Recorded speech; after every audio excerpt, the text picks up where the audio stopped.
Alam ko po na nasabi po sa inyong lahat ni Gani na hindi ko na po bibilihin ang mga lupa ninyo.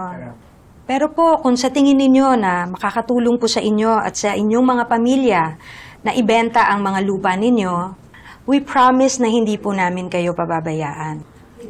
And now that Gani and I are together, I feel na part na rin po ako ng community ninyo.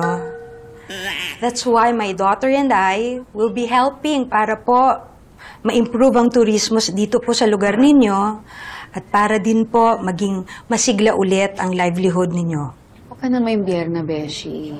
Mukha naman may character development ng jowa ng tatay mo eh.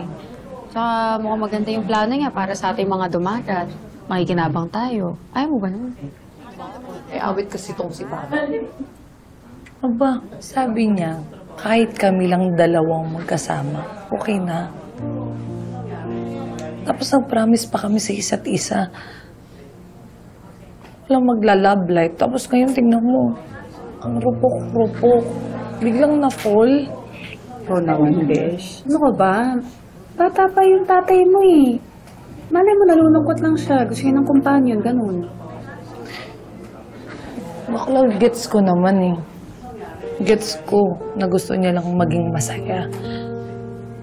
E di, quiet na lang ako. Hahayaan ko na lang sila. Pero,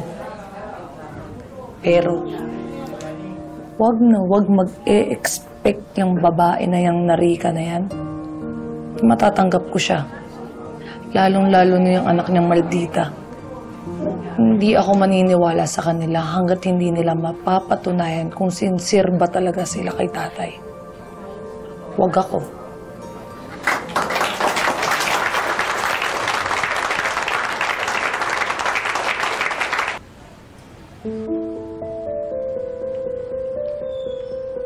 Been looking all over for you. Nandito ka lang pala.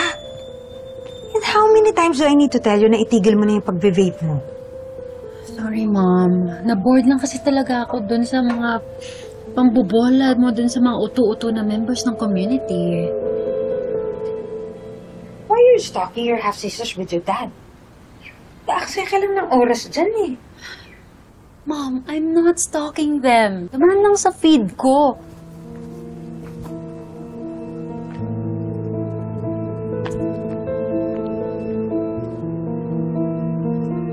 Stop obsessing over your half-sisters. Alam mo, samahan mo na lang ako doon sa town hall. We need to socialize there, and we need to win over these people. In fairness sa'yo, Mama, kanina, sinumpong ka ng main character syndrome. Hero yung dating mo dun, ha? Paniwalang paniwala silang lahat sa'yo. You ate and left no crumbs. I couldn't have done it without Gani's help. Alam mo, nire-respeto siya ng mga dumagat. Kaya, ayun, nagtitiwala sila sa akin because sa relasyon namin. Well, everyone except Marikit. Obviously, she doesn't like us as much as we don't like her.